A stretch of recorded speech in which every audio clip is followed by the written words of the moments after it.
अस्सलाम वालेकुम नाजरीन। इस एपिसोड के आगाज में हम देखते हैं कि बोरसा महल में नीलोफर अस्पोर्चा से कहती है, बच्ची की बातों से हम किसी नतीजे पर नहीं पहुंच सकते। अस्पोर्चा कहती, हमारे पास कोई चारा नहीं है नीलोफर, वालेरिया बात नहीं करेगी, हम सच्चाई सिर्फ इस बच्ची से जान सकते हैं। नीलोफर कहती, तुम फिलादियोस को जानती थी, तुमने कभी वालेरिया का नाम नहीं सुना? अस्पोर्चा कहती, दरअसल आज सुबह मैंने उरहान साहब को भी बताया था। डेफने ने कुछ बातें बताई थी, जितना उसने बताया था बस उतना ही मैं जानती हूँ। गोंजा कहती, या नहीं, वो वाकई इसका बाप हो सकता है। ऐसा ही है। इस पर अस्पोर्चा खामोश रहती है तो नीलोफर कहती, हम सुई से कुआं खोद रहे हैं, इस औरत के बोले बगैर हम जो भी कर लें बेकार है। और फिर गोंजा की नजर उस कागज पर पड़ती है जिस पर बच्ची वो तस्वीर बना रही होती है। गोंजा कहती, ये मुसलसल एक ही चीज बनाए जा रही है। और फिर गोंजा उस बच्ची के पास आकर बैठ जाती है और कहती है, ये क्या है, क्या मैं देख सकती हूँ? और कागज को उठाकर देखती है तो पूछती, ये क्या चीज है? तुमने हर बार एक ही चीज बनाई है मेरी प्यारी, ये क्या है? अस्पोर्चा भी जब उसे देखती है तो थोड़ी देर सोचने के बाद कहती, मैं इस निशान को पहचानती हूँ। नीलोफर पूछती, ये कैसा निशान है? और फिर अस्पोर्चा अनास्तासिया से कहती, अनास्तासिया, तुमने बहुत खूबसूरत बनाया है, मैं इस निशान को कहीं से जानती हूँ, तुम्हें पता है, लेकिन मुझे याद नहीं कि मैंने इसे कहाँ देखा था। और क्या तुम्हें याद है? तो वो बच्ची हाँ में सर हिलाती है और कहती है हाँ। अस्पोर्चा पूछती, क्या ये तुम्हारे बाप से मुतल्लिक है? वो बच्ची कहती, हाँ। अस्पोर्चा कहती, क्या तुमने ये निशान जब तुम्हारे बाप अपने सिपाहियों के साथ अस्करी नुमाइश में थे तो देखा? क्या ये झंडों पर था? तो वो बच्ची कहती, हाँ, ये हर जगह था। और फिर अस्पोर्चा उसे देखने लग जाती है तो गोंजा कहती, अस्पोर्चा बराए करम कुछ तो बताओ। अस्पोर्चा कहती, पहले मुझे वालिदिया को इसे दिखाना होगा। और वहां से रवाना हो जाती है। और फिर पीछे से एराज उस बच्ची से कहती, तुम सुबह से इसे बना रही हो, क्या तुम्हें भूख लगी है? तो वो बच्ची कहती, हाँ। एराज कहती, मैं तुम्हारे लिए ऐसा दस्तरखान सजाऊंगी कि तुम खुश हो जाओगी, तुम तो बहुत कमजोर हो गई हो, मैं अभी वापस आती हूँ, ठीक है? और एराज उसके लिए खाना लेने रवाना हो जाती है। जबकि दूसरी जानब जंगल में एक जगह पर कंतराली और बाकी सब सिपाही मौजूद होते हैं। जबकि कंतराली एक जानब खड़ा होता है, उसे देखते हुए शामिल पूछता, इसे आखिर हुआ क्या है? ये तो किसी गूंगे जंगली बतख जैसा हो गया है। तो अब्दुर्रहमान कहता, जब से हम रवाना हुए हैं ये ऐसा ही है, कहीं इसे समुंदर से डर तो नहीं लगता? अरे पहाड़ी रीछ। ये सुनकर सब सिपाही भी हंसने लग जाते हैं। तो कंतराली कहता, जरा आराम से अब्दुर्रहमान, आराम से। और फिर तमीर बोगा कहता, जिस कंतराली को मैं जानता हूँ वो ना आग से डरता है ना पानी से, वो सिर्फ एक चीज से डरता है, तुम्हारे मजाक का निशाना बनने से। यह सुनकर कंतराली कहता, वाह तमीर बोगा, वाह, खूब कहा। जबकि इस दौरान ही सामने से उरहान साहब, तुरहान, जरकुतै अपनी अपनी कश्तियों पर सवार हुए साहल की जानब आ रहे होते हैं, जहां सब लोग उनका इंतजार कर रहे होते हैं। और फिर इसके बाद उरहान साहब और बाकी सब कश्तियों से नीचे उतरकर साहल पर आते हैं। उरहान साहब पूछते, हालात कैसे हैं सरदारन? शामिल कहता, हम रवानगी के लिए तैयार हैं मेरे सुल्तान। और फिर जरकुतै कहता, मेरे सुल्तान, घोड़े भी रवानगी के लिए जमीन खुरच रहे हैं। तो उरहान साहब कहते, हम रवाना होंगे जरकुतै साहब, जरूर रवाना होंगे। इन अहमकों ने जो फसाद के बीज बोए हैं वो हमारे घोड़ों के कदमों तले रौंद दिए जाएंगे इंशाल्लाह। चलो। और सब वहां से रवाना होते हैं। जबकि दूसरी जानब आयादोस किले में हम देखते हैं कि यगीत अपने घोड़े पर सवार होकर एवरोनोस यानी फिलादियोस को बंदी बनाकर किले के अंदर दाखिल होता है। तो वहां सब लोग कहने लग जाते हैं, गद्दार, गद्दार, इसे मार दो इसे, गद्दार। जबकि शहजादी मारिया भी वहीं मौजूद होती है और एवरोनोस को देखती है। जबकि सब लोग गद्दार गद्दार के नारे बुलंद कर रहे होते हैं। और फिर डेफने अपने हाथ के इशारे से सबको खामोश करवा देती है और फिलादियोस से कहती, लगता है तुम्हारे लोगों ने तुम्हें बहुत याद किया है फिलादियोस। तो फिलादियोस कहता, फातिमा कहाँ है डेफने? फातिमा कहाँ है? क्या तुमने उसे नुकसान पहुंचाया है? क्या तुमने फातिमा को नुकसान पहुंचाया? जबकि शहजादी भी ये सारा मंजर देख रही होती है। डेफने कहती, फिलादियोस, मैं चाह कर भी फातिमा को इतना नुकसान नहीं पहुंचा सकती थी जितना तुम पहुंचा चुके हो। तो फिलादियोस चीखते हुए कहता, डेफने,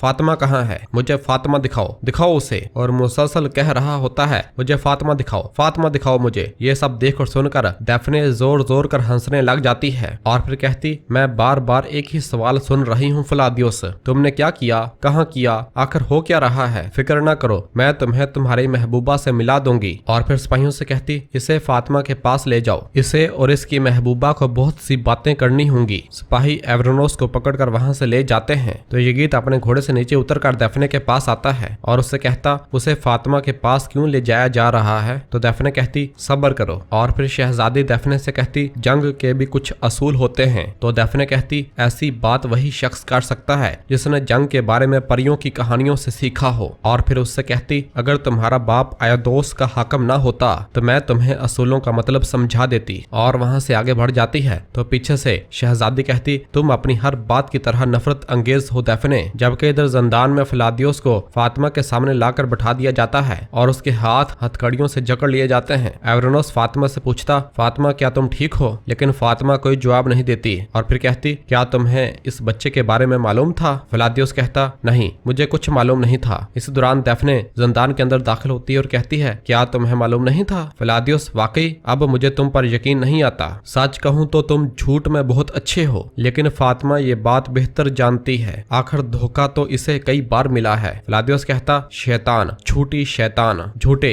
यगीत कहता फ्लादियोस तुम झूठ के बगैर जिंदा नहीं रह सकते, वैसे भी तुम्हें अल्लाह का कोई खौफ तो है ही नहीं। तो फ्लादियोस कहता तुम लोग इंतहाई घटिया और काबिले नफरत हो। ये कैसा खेल है, क्या वालिदिया को तुम यहाँ लाई थी। तो डेफने कहती बेचारी औरत, वो तुम्हें ढूंढ रही थी फ्लादियोस। मैंने तो सिर्फ एक नन्ही बच्ची की मदद की थी जो अपने बाप को तलाश कर रही थी। और फिर यगीत कहता आखिर कोई शख्स अपनी ही औलाद को कैसे छोड़ सकता है, तुम किस किस्म के इंसान हो। और फिर डेफने कहती फ्लादियोस पर गुस्सा मत करो यगीत, फ्लादियोस को खानदान नाम की चीज का कोई इल्म नहीं, वो हमेशा से ऐसा ही था। वालेरिया तो इसके शिकारों में से सिर्फ एक है। फ्लादियोस कहता नहीं, ये सच नहीं है, झूठ फातिमा झूठ, ये लोग झूठ बोल रहे हैं, इनकी बातों पर यकीन मत करो। और फिर यगीत कहता देखा फातिमा, मैंने तुम्हें एक शैतान से बचाया था, लेकिन तुमने इस काफर पर यकीन करना पसंद किया। फ्लादियोस कहता कमीने कुत्ते कुत्ते। जबकि फातिमा मुसलसल खामोश रहती है। जबकि दूसरी जानब एजनिक के करीब हमें उरहान साहब की एक करारगाह दिखाई जाती है जहां पर उनका कमांडर अपने सिपाहियों से कह रहा होता है सिपाहियों जल्दी करो, हमारे सुल्तान के पहुंचने से पहले सब कुछ तैयार होना चाहिए, जल्दी करो। और सब अपनी अपनी तैयारियों में मसरूफ होते हैं कि इस दौरान पास ही शहनशाह दमीरहान भी अपने सिपाहियों के हमरा पहुंच चुके होते हैं और उन पर हमला करने के लिए बिल्कुल तैयार होते हैं। शहनशाह कहता तुम्हारे सुल्तान का सामना एक निहायत नाखुशगवार हैरत से होने वाला है। और फिर शहनशाह कहता तो फिर आए, अपने इत्तेहाद को बाज़ाब्ता शक्ल दे देते हैं शहनशाह साहब। और फिर शहनशाह अपने सिपाहियों से कहता सिपाहियों किसी के कंधों पर सर बाकी नहीं रहना चाहिए, चलो।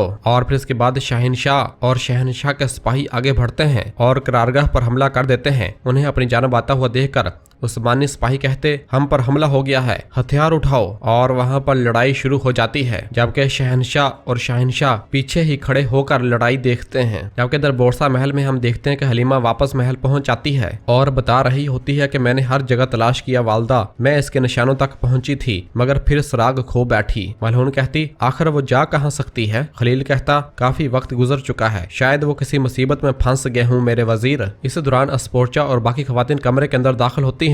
गोंजा हलीमा से पूछती क्या वो अभी तक वापस नहीं आए। इस दौरान अस्पोर्चा वालिदिया के पास पहुंचती है और उससे कहती तुम कितनी घटिया औरत हो वालिदिया, मैं जानती हूँ तुम कौन सा खेल खेल रही हो। वालिदिया कहती कोई खेल नहीं है। अलाउद्दीन साहब कहते पुरसकून हो जाएं, वो बीमार है, क्या आपको नजर नहीं आता। और फिर अस्पोर्चा वालिदिया से कहती देखो देखो तुम्हारी बेटी क्या बना रही है, ये उसके बाप की लश्करी अलामत है और मैं जानती हूँ कि इस लश्कर का सिप्पा सलार कौन है। तो वालिदिया कहती नहीं, मैं सच कह रही हूँ खुदा के लिए। अस्पोर्चा कहती तुम झूठ बोल रही हो। मलहून पूछती ये क्या हो रहा है अस्पोर्चा। अस्पोर्चा कहती इस लड़की का बाप आंद्रियास है। ये सुनकर सब लोग अलाउद्दीन साहब की जानब देखते हैं। और फिर खलील कहता सच बताओ क्या तुम्हें आंद्रियास ने भेजा था। वालिदिया कहती मुझे मजबूर किया गया था, उन्होंने मेरी बेटी को कत्ल करने की धमकी दी थी। अलाउद्दीन साहब कहते तो तुम कह रही हो कि इस लड़की का बाप आंद्रियास है, क्या उसने अपनी ही बेटी को कत्ल करने की धमकी दी थी। अब हमें सब कुछ तफसील से बताओ। तो वालिदिया कहती डेफने मेरी बेटी को मार डालेगी। नीलोफर कहती तुम क्या कह रही हो, डेफने तो मर चुकी है। वालिदिया कहती वही हमें यहाँ लेकर आई थी। नीलोफर कहती कैसे मुमकिन है, डेफने तो मर चुकी है। हलीमा कहती क्या फिर उन्होंने ऐसा खेल क्यों खेला। जबकि ये सब सुनकर मलहून कहती या अल्लाह मेरे बच्चों की हिफाजत फरमा। और फिर हलीमा गुस्से से कहती जो कुछ जानती हो सब कुछ बताओ, वरना बीमारी के बावजूद मैं तुम्हें कत्ल कर दूंगी। और फिर वालिदिया कहती शहनशाह फ्लादियोस से फौजी राज हासिल करना चाहता था, मुझे मजबूर किया गया। और फिर खांसने लग जाती जाती है तो खलील अलाउद्दीन साहब से कहता, मेरे वजीर वो फातिमा को इस्तेमाल करके एवरानो साहब से मालूमात हासिल करना चाहते हैं। और फिर अलाउद्दीन साहब हलीमा से कहते, हलीमा फौरन सिपाहियों और बाजियान को तैयार करो, हम रवाना हो रहे हैं। हम गैमलक से सिपाही लेंगे और समुद्र के रास्ते निकलेंगे। हलीमा कहती, ठीक है भाईजान। और फिर अलाउद्दीन मलहून से कहता, माँ फिक्र न करें, हम फातिमा को जिंदा ढूंढ लेंगे इंशाल्लाह। तो सब कहते हैं इंशाल्लाह। अस्पोर्चा कहती, मैं भी आपके साथ चलूंगी, मैं इस इलाके को बहुत अच्छी तरह जानती हूँ, मैं आपके काम आ सकती हूँ। मलहून कहती, जाओ अस्पोर्चा। और फिर खलील अलाउद्दीन साहब से कहता, मेरे वजीर ये मुहिम बहुत कठिन होगी, मुझे भी साथ चलने दें। अलाउद्दीन कहता, इजाजत है, चलो। और सब वहां से रवाना होते हैं। जबकि दूसरी जानब जंगल में उरहान साहब और बाकी साहब अपने घोड़ों पर सवार हुए अपनी करारगाह की जानब आ रहे होते हैं तो पास पहुंचकर वहां से धुआं उठता हुआ देखते हैं। एक सिपाही कहता, मरकज के ऊपर धुआं उठ रहा है मेरे सुल्तान। शामिल कहता, क्या सिपाही आग जला रहे हैं जरकुतै साहब, ये धुआं कैसा है? उरहान साहब कहते, यहाँ कुछ गड़बड़ है, होशियार रहना कंतरियाली। और सब आगे बढ़ते हैं और जैसे ही मरकज पर पहुंचते हैं तो देखते हैं हर तरफ आग ही आग होती है और वो वहां पर अपने सिपाहियों की लाशों को देखते हैं। तमाम के तमाम सिपाहियों को मार दिया गया होता है। उरहान साहब कहते, देखो कोई जिंदा बचा है या नहीं। हर तरफ सिपाहियों की लाशें ही लाशें होती हैं। जरकुतै एक सिपाही को देखता है जबकि शामिल और बाकी सब सिपाही भी बाकी सिपाहियों को देखते हैं लेकिन सब के सब मर चुके होते हैं। तो उरहान कहता, मैं इन सिपाहियों को अच्छी तरह जानता था, ये सब के सब जानबाज थे। उरहान साहब कहते, मेरे शेरों, तुम्हारे खून का बदला लिए बगैर नहीं छोड़ा जाएगा। जबकि पास ही शाहिनशाह भी मौजूद होता है और ये सब देखकर कहता, ये मंजर हमें गुरूर के अंजाम और तबाही का सबक दे रहा है, लेकिन अभी सब कुछ खत्म नहीं हुआ उरहान, जल्द उठने वाले तूफान में तुम बह जाओगे। जबकि इधर एक सिपाही अपने भाई की लाश को देखता है तो भागता हुआ उसके पास आता है और कहता, भाई उठो उठो, मैं यहाँ हूँ, मैं यहाँ हूँ। भाई ये तुम्हारे साथ किसने किया? उठो भाई उठो। और रो रहा होता है और फिर उसे पकड़कर जैसे उठाने लगता है तो उसके नीचे एक रस्सी होती है जिसे देखते साथ ही उरहान साहब कहते, सिपाहियों। रस्सी खींचते साथ ही वहाँ एक जोरदार धमाका होता है और हर तरफ कई जोर जोर कर धमाके होते हैं। सिपाही दूर जा गिरते हैं और वहाँ पर यके दिगरे बाद कई धमाके होते हैं। और नाजरीन इसी जगह पर एपिसोड खत्म करते हैं। मिलते हैं बहुत जल्द अगली एपिसोड के साथ। वीडियो को लाइक कर दें और जिन दोस्तों ने अभी तक चैनल सब्सक्राइब नहीं किया वो जल्दी से चैनल सब्सक्राइब कर दें और बेल आइकन यानी घंटी वाले निशान को भी प्रेस कर दें ताकि आने वाले एपिसोड्स आपको आसानी मिल सकें। दुआओं में याद रखें। अल्लाह हाफिज।